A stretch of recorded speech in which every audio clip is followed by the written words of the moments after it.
Hello everyone, आप सभी का स्वागत है आपका अपना यूट्यूब चैनल मैथ प्रोडक्टर के साथ एक नए चैप्टर प्रॉफिट एंड लॉस, लाभ एवं हानि में। दोस्तों, आज हम लोग इस चैप्टर का कॉन्सेप्ट को करने जा रहे हैं। दोस्तों, किसी भी चैप्टर का कॉन्सेप्ट जब तक इसका निचोड़ जब तक आपको पूरा क्लियर नहीं रहेगा तब तक उस चैप्टर के किसी भी मैथ को आप सही ढंग से सही नहीं बना सकते हैं। दोस्तों, चैप्टर का कॉन्सेप्ट, चैप्टर का निचोड़ जो होता है आँख की तरह होता है। अगर किसी व्यक्ति को 50 किलोमीटर चलने के लिए कह दिया जाए और उसके आँख पर अगर पट्टी बांध दिया जाए तो वो 50 किलोमीटर या 5 किलोमीटर भी सही ढंग से नहीं चल सकता है। तो दोस्तों, अगर उसको पूरब दिशा की ओर चलने के लिए कहिएगा तो पश्चिम जाएगा, उत्तर कहिएगा तो दक्षिण जाएगा, अंततः वो किसी न किसी चीज़ में धक्का भी मार सकता है। जैसे दीवार हो गया, लड़का हो गया, लड़की हो गया। अगर लड़की में मार दिया तो प्रॉब्लम और ज़्यादा क्रिएट हो जाएगा। तो दोस्तों, आप लोग को सबसे पहले कॉन्सेप्ट का होना ज़रूरी है। दोस्तों, एक बात और दिल दिमाग और कान सुनकर खोल कर सुन लीजिएगा। दोस्तों, जिस प्रकार दुश्मन से दूर रहा जाता है उसी प्रकार किसी भी चैप्टर के फार्मूला और सूत्र से दूर रहने का कोशिश करिएगा। दोस्तों, फार्मूला और सूत्र किसी भी चैप्टर का हो वो बेवफा होता है, कब आपको धोखा देगा कोई पता नहीं है। मान लिया जाए कि आप 100 मैथ को बनाने के लिए घर पर बैठिएगा तो 10 मैथ आपसे नहीं बनेगा, मतलब कि आप 10 मैथ का फार्मूला को भूल चुके हैं। दोस्तों, अगर एग्जामिनेशन हॉल में चला जाइएगा तो वहाँ हो सकता है कि 20 को भूल जाइएगा सूत्र, 30 को भूल जाइएगा, तो सूत्र को याद रखना बहुत कठिन हो जाता है। इसीलिए कॉन्सेप्ट समझिए और सदा सुखी में जीवन को व्यतीत करिए। तो दोस्तों, आज हम लोग इसी टॉपिक पर, कॉन्सेप्ट पर चर्चा करने वाले हैं। तो आइए दोस्तों, हम लोग कॉन्सेप्ट को सीखते हैं। सबसे पहले दोस्तों कि का प्रॉफिट एंड लॉस, लाभ एवं हानि में दोस्तों सीपी क्या होता है, सीपी को समझने की ज़रूरत है। सीपी का मतलब होता है दोस्तों क्रय मूल्य। तो दोस्तों, किसी भी वस्तु को खरीदते समय जितना कीमत हम लोग चुकाते हैं, जैसे इस मार्कर को खरीदते समय हमने 25 रुपया का कीमत चुकाया था, तो वो 25 रुपया मेरे लिए क्या हो गया, कॉस्ट प्राइस हो गया, सीपी हो गया, क्रय मूल्य हो गया। तो दोस्तों, क्रय मूल्य आप लोग को पता चल गया होगा। क्रय मूल्य किसे कहते हैं? खरीदते समय जितना हम लोग इस पे खर्च किए, इस मार्कर पर मैंने 25 रुपया खर्च किए, तो वो 25 रुपया मेरे लिए कॉस्ट प्राइस हो गया, क्रय मूल्य हो गया। अब दोस्तों, यहाँ विक्रय मूल्य समझिए कि विक्रय मूल्य, सेलिंग प्राइस किसे कहते हैं?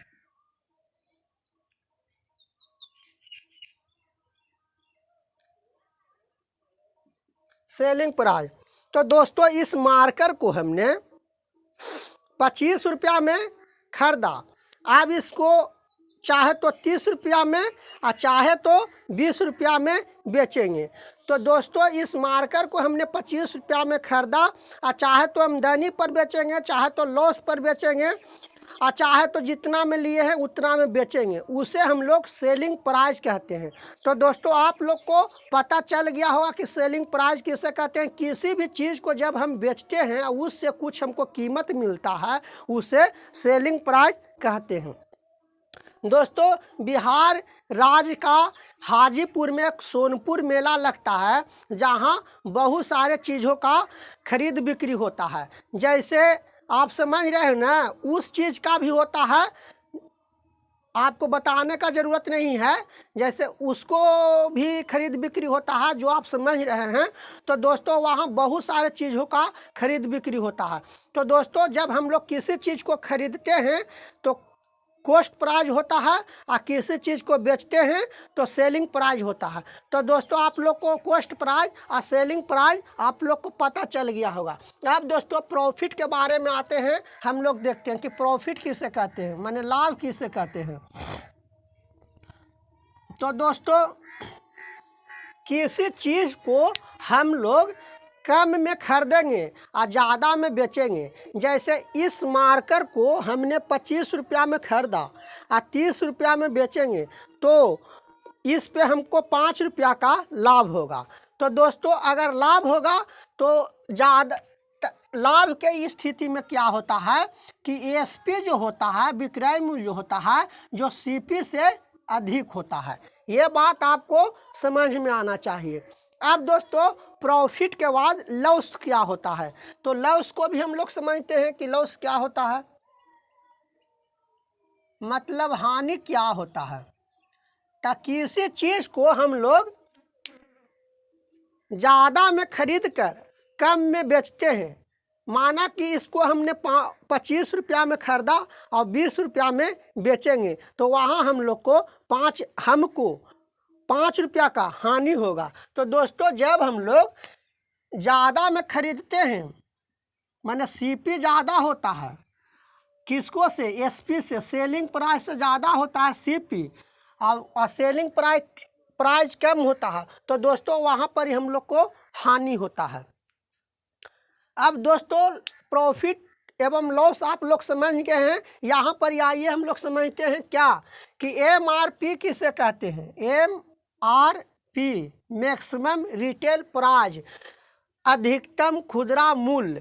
तो दोस्तों किसी भी चीज़ का जब उत्पन्न किया जाता है, जैसे इस मार्कर को बनाया गया होगा, किसी भी चीज़ का निर्माण किया जाता है कंपनी में, तो कंपनी वाले जो है जो उसको पर कीमत अंकित करता है, कीमत लिखता है, उसी कीमत को हम लोग MRP कहते हैं। उससे ज़्यादा मूल्य पर कोई भी व्यक्ति, चाहे तो खुदरा विक्रेता ही क्यों न हो, वो उससे ज़्यादा कीमत पर नहीं बेच सकता है। उससे ज़्यादा कीमत पर अगर बेच रहा है तो आपके पास स्लिप होना चाहिए। अगर आपके पास स्लिप है तो आप FIR उसको पर दर्ज कर सकते हैं, इसको में कोई संशय नहीं है। तो दोस्तों जब किसी भी कंपनी द्वारा निर्मित वस्तु पर जो मूल्य लिखा जाता है उसे MRP कहते हैं। इसको हम लोग अंकित मूल्य कहते हैं। MRP को अंकित मूल्य कहते हैं।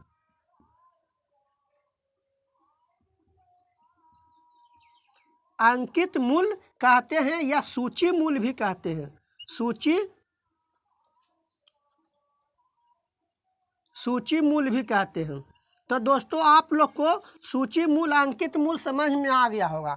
अब दोस्तों एक और बात आप लोग समझिए कि लागत मूल्य क्या होता है और अतिरिक्त लागत क्या होता है। लागत क्या होता है और अतिरिक्त लागत क्या होता है। तो लागत भी समझना है हम लोग को कि लागत क्या होता है, और अतिरिक्त लागत भी समझना कि अतिरिक्त लागत क्या होता है।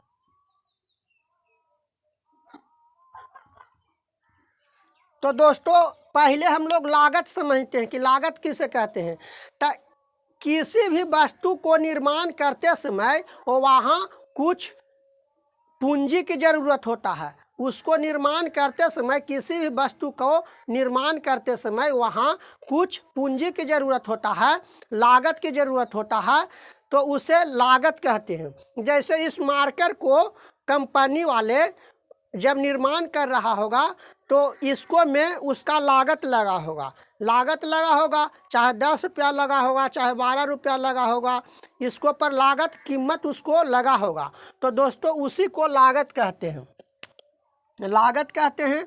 अब दोस्तों यहाँ अतिरिक्त लागत, तो अतिरिक्त लागत किसे कहते हैं। तो दोस्तों कंपनी से लाने में खुदरा विक्रेता या थोक विक्रेता को बहुत सारा समस्या का सामना करना पड़ता है। जैसे ट्रक के द्वारा ला रहा है तो उसको उतराई चढ़ाई और ट्रक का खर्चा और लेबर कॉस्ट, बहुत सारा जो कीमत है जो इसको पर जोड़ लेता है।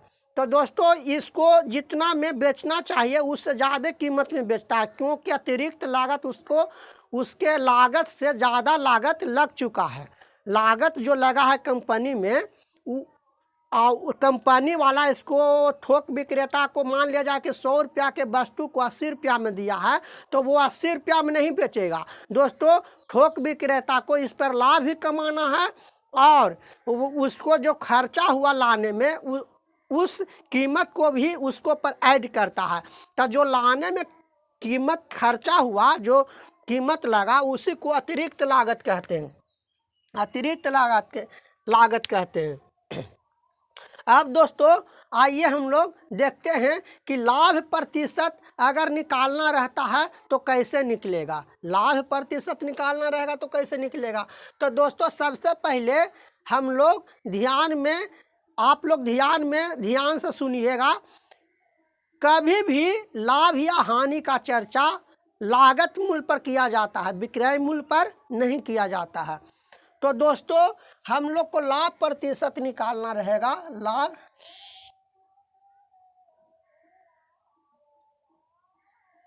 लाभ प्रतिशत निकालना रहेगा, तब हम लोग दोस्तों सीपी पर निकालेंगे। तो लाभ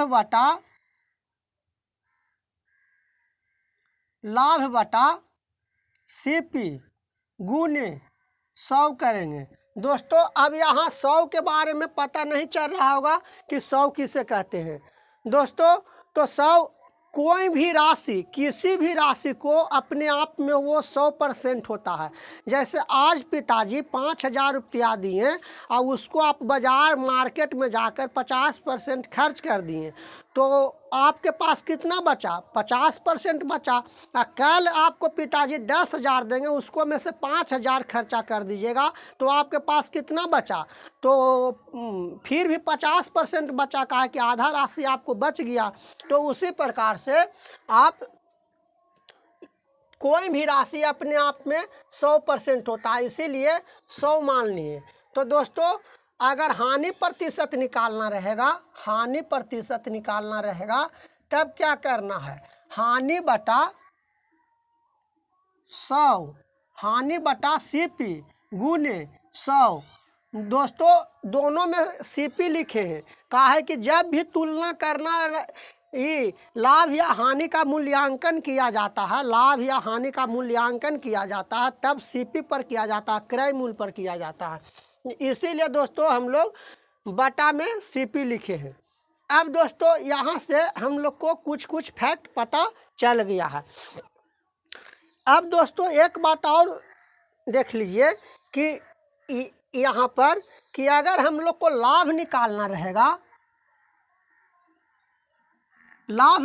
रहेगा, तब हम लोग एसपी में से विक्रय मूल्य में से सीपी को घटाएंगे। और जब हम लोग को हानि निकालना रहेगा, माने लॉस कितना हुआ, तब हम लोग सीपी में से एसपी को घटाएंगे, मतलब उल्टा हो जाएगा। तो दोस्तों यहाँ पर आप लोग को समझ में आ गया होगा। अब दोस्तों जब हम लोग को लाभ जो है, जो सीपी का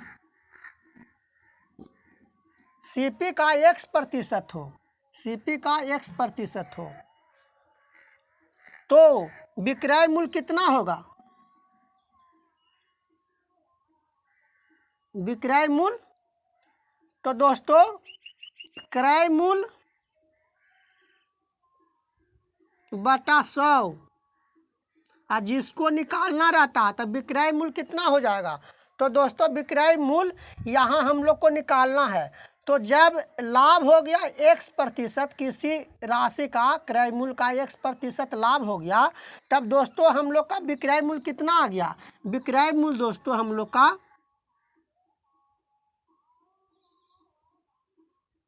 100 प्लस X% हो गया, 100 प्लस X% हो गया। जब हम लोग को लाभ सीपी का X% हुआ, तब विक्रय मूल्य 100 प्लस X हो गया।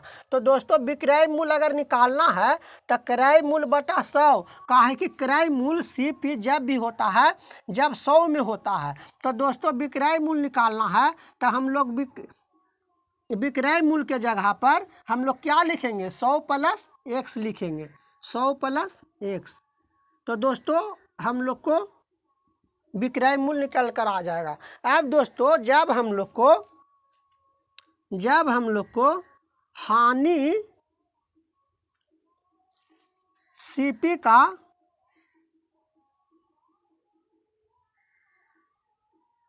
x% होगा, तब दोस्तों हम लोग को विक्रय मूल्य कितना हो जाएगा? विक्रय मूल्य 100 माइनस x% हो जाएगा।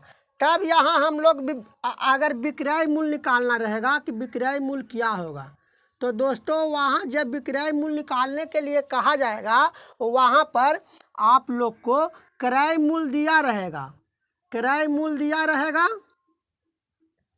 और इसको में बटा में लाभ ये 100% कर देना है, 100% कर देना है।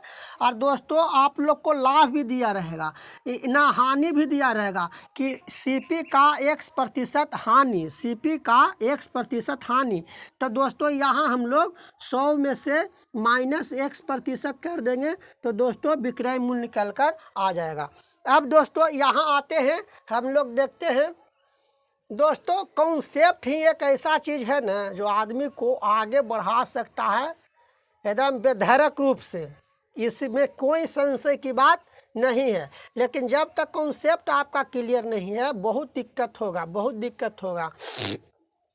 दोस्तों अगर जब हम लोग को जब लाभ प्रतिशत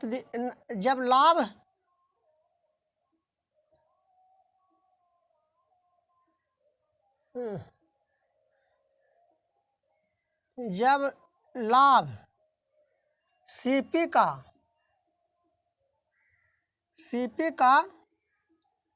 x% हो तब क्रय मूल्य कितना होगा? तब क्रय मूल्य, पहले विक्रय मूल्य हम लोग निकाल रहे थे दोस्तों, इसको में विक्रय मूल्य का चर्चा हुआ दोनों जगह, यहाँ भी दोनों जगह विक्रय मूल्य का चर्चा हुआ। अब क्रय मूल्य का हम लोग चर्चा करते हैं। तो जब क्रय मूल्य हम लोग को निकालना रहेगा तो क्या करना है? विक्रय मूल्य दोस्तों देखिए, सबसे पहले जब लाभ सीपी का x% होगा तो लाभ बराबर हम लोग लिख सकते हैं 100 + x%, 100 + x%। तो ये क्रय मूल्य हम लोग को निकालना रहेगा कि क्रय मूल्य माने सीपी कितना आया। तो दोस्तों वहाँ पर आप लोग को विक्रय मूल्य दिया रहेगा, विक्रय मूल्य दिया रहेगा और दोस्तों लाभ प्रतिशत भी दिया रहेगा कि लाभ प्रतिशत कितना है। तो दोस्तों लाभ प्रतिशत दिया रहेगा तो 100 में लाभ प्रतिशत को जोड़ दीजिएगा तो 100 + x आ जाएगा, 100 + x आ जाएगा।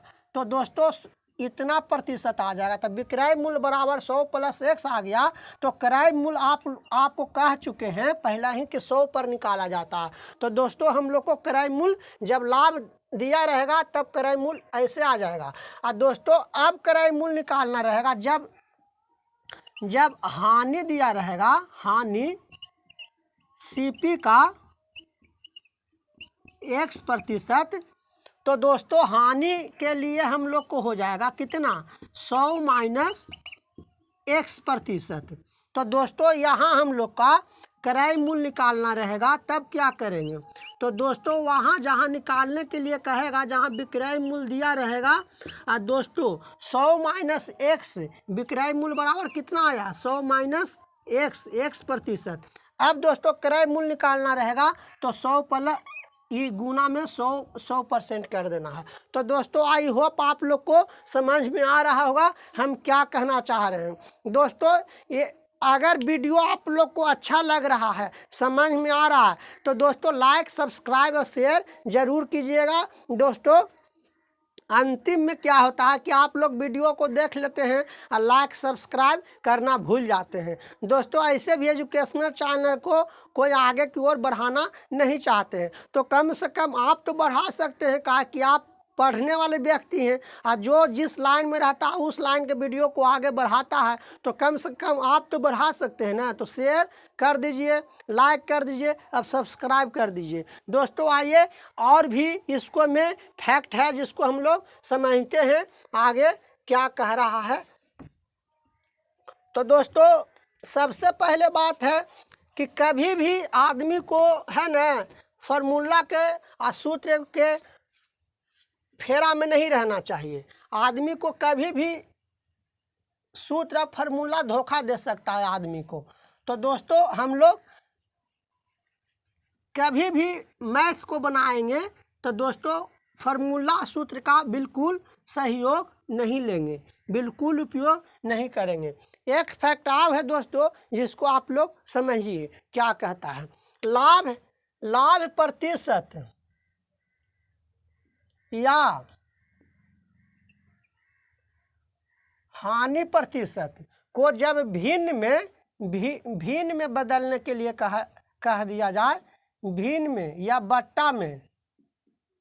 बट्टा में बदलने के लिए कह दिया जाए, माने P/Q के रूप पे, तब क्या होता है, तब P जो है जो अंश, P को अंश कहा जाता है और P जो है जो लाभ या हानि को दर्शाता है, लाभ या हानि को दर्शाता है।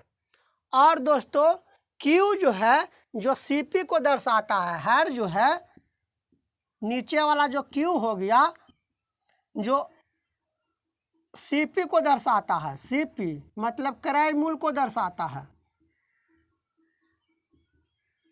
क्रय मूल्य को दर्शाता है। लेकिन Q जो है जो सेलिंग प्राइस को भी माने विक्रय मूल्य को भी दर्शा सकता है। अब देखिए कैसे, तो दोस्तों एक हम लोग लाभ ले लेते हैं कि 11.1/9 का हम लोग को लाभ हुआ। तो दोस्तों एक यूनिट ले लेते हैं कि हम लोग को लाभ कितना हुआ, 11.1/9% का लाभ हो गया। तो इसको हम लोग 1/9 लिख न सकते हैं, लिख सकते हैं। तो दोस्तों इसका मतलब हुआ कि 9 में से CP अगर 9 है तो हम लोग को लाभ कितना हुआ, लाभ 1 हुआ। अब दोस्तों यहाँ लाभ अनुपात CP दिया हुआ है 1:9। अब दोस्तों ये दोनों को जोड़ देंगे, 1 और 9 को जोड़ देंगे तो 10 आ जाएगा। तो 10 क्या हो गया दोस्तों, 9 मेरा CP था और 1 लाभ था। तो दोस्तों SP हो गया, मतलब कि एक लाभ हुआ, 9 में से 1 लाभ हो गया तो 10 हो गया। और जब लाभ या हानि होता है तो उसको सेलिंग प्राइस कहते हैं। तो दोस्तों ये 10 जो है जो SP हो गया। अब दोस्तों कभी कभी जो है जो सेलिंग प्राइस पर भी लाभ दिया रहता है कि मान लिया जाए कि इस मार्कर को हम लोग 30 रुपया में बेचे तो हम लोग को 5 रुपया का लाभ हुआ। कभी कभी ऐसा प्रश्न भी होता है कि हम लोग इस मार्कर को बेचे 30 रुपया में तो 5 रुपया का लाभ हुआ। तो 5 रुपया का लाभ हुआ तो सेलिंग पर 5 रुपया का लाभ हुआ। तो यहाँ जो 10 जो है जो दोस्तों SP है, विक्रय मूल्य है, कि मतलब 10 में किसी वस्तु को बेचे तो 1 रुपया का लाभ हुआ। दोस्तों एक लड़का जो था जो कमेंट में लिखा था कि सर जो आप तरीका बता रहे हैं, कॉन्सेप्ट बता रहे हैं, क्या इस पे CGL का मैथ बन सकता है जे? तो हमने उससे जवाब दिया कि CGL का मैथ जो है जो भगवान पर से छप कर आता है कि आदमी ही उसको बनाता है। कौन सा ऐसा मैथ है जो लॉजिक से नहीं बन सकता है?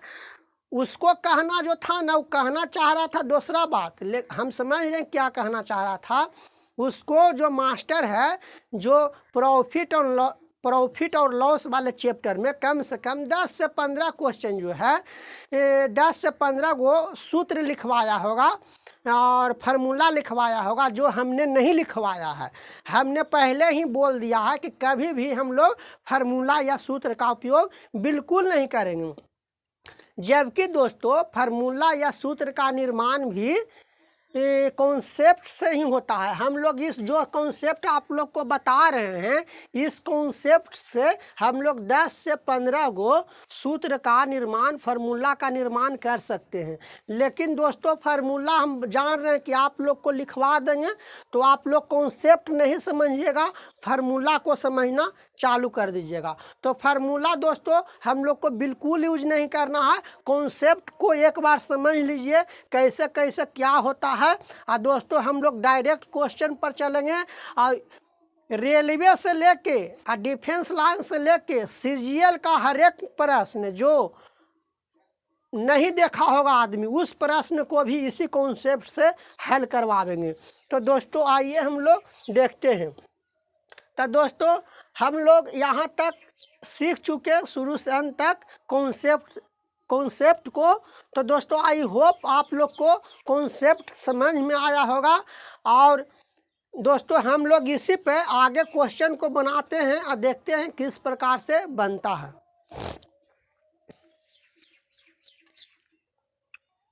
तो दोस्तों क्वेश्चन में कहा जा रहा है कि राम किसी वस्तु को 100 रुपया में खरीदता है और उसे 120 रुपया में बेचता है, तो लाभ या हानि प्रतिशत की गणना करें। दोस्तों हम लोग पूरा कॉन्सेप्ट को सीखें। दोस्तों एक भी कॉन्सेप्ट हम लोग नहीं छोड़े हैं।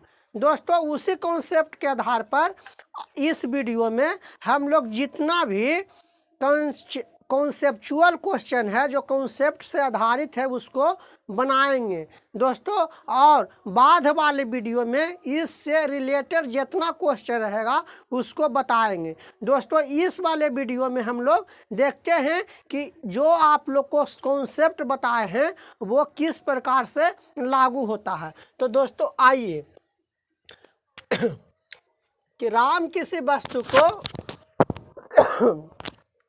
100 रुपया में खरीदता है। तो दोस्तों जब खरीद रहा है तो सीपी हम लोग को कितना है, क्रय मूल्य। खरीदारी को क्रय मूल्य कहा जाता है, जितना में खरीद रहा है उसको क्रय मूल्य कहा जाता है सीपी। तो सीपी कितना बता रहा है, 100 रुपया। अब दोस्तों कहा जा रहा है कि 120 रुपया में बेचता है, मतलब एसपी सेलिंग प्राइस विक्रय मूल्य। विक्रय मूल्य जो है जो दोस्तों 120 रुपया बता रहा है। दोस्तों कम में खरीद रहा है, मतलब 100 रुपया में खरीद रहा है और 120 रुपया में बेच रहा है। तो दोस्तों कितना का लाभ हो गया। तो आप लोग को बता चुके हैं कि लाभ निकालने के लिए सेलिंग प्राइस में से मतलब 120 में से कॉस्ट प्राइस मतलब 100 को घटाएंगे तो हम लोग को लाभ निकल जाएगा। तो दोस्तों लाभ कितना आ गया, 20 रुपया। तो दोस्तों 20 रुपया लाभ हो गया। और हमने बोला था कि कभी भी लाभ या हानि का मूल्यांकन जो है जो सीपी पर किया जाता है, कॉस्ट प्राइस पर। तो दोस्तों लाभ प्रतिशत निकालने के लिए कह रहा है, यहाँ लाभ या हानि प्रतिशत निकालना है। तो हानि तो नहीं हुआ लेकिन लाभ हुआ, तो यहाँ लाभ प्रतिशत निकलेगा। तो दोस्तों लाभ प्रतिशत निकालने के लिए कभी भी हम लोग मूल्यांकन जो करते हैं जो सीपी पर करते हैं, तो लाभ कितना हुआ। सबसे पहले देखिए दोस्तों, लाभ बटा सीपी कॉस्ट प्राइस क्रय मूल्य गुने 100। दोस्तों सीपी को क्रय मूल्य भी कहते हैं और कॉस्ट प्राइस भी कहते हैं। अब दोस्तों जैसा कि हम आपको बता चुके हैं कि लाभ या हानि प्रतिशत का मूल्यांकन सीपी पर किया जाता है। तो दोस्तों सीपी लाभ कितना हो गया, 20 रुपया। सीपी कितना है, कॉस्ट प्राइस 100 रुपया। तो दोस्तों बटा में 100 लिख देते हैं और गुना कर देते हैं 100 से, क्योंकि कोई भी राशि अपने आप में 100% होता है। तो दोस्तों 100 से 100 काट दिए हम लोग, तो दोस्तों 20 आ गया। मतलब हम लोग को लाभ कितना आया, 20% आया। दोस्तों इसी प्रकार से हम लोग आगे एक और क्वेश्चन को देखते हैं। अब बिल्कुल जो कॉन्सेप्ट समझाए हैं उसी पे आधारित अभी सब क्वेश्चन 2-3 क्वेश्चन जो बताएंगे जो उसी पे आधारित रहेगा। उससे आगे जो क्वेश्चन बनाएंगे जो दोस्तों अगला वीडियो में बनाएंगे। तो आइए देखते हैं एक और क्वेश्चन को। तो दोस्तों क्वेश्चन में कहा जा रहा है कि श्याम किसी वस्तु को 120 रुपया में बेचता है और उसे 20 रुपया का लाभ होता है। दोस्तों उसे 20 रुपया का लाभ होता है, तो क्रय मूल्य की गणना करें। तो दोस्तों हम लोग को सेलिंग प्राइस दिया गया है। सेलिंग प्राइस माने विक्रय मूल्य। विक्रय मूल्य हम लोग को दिया गया कितना, 120 रुपया।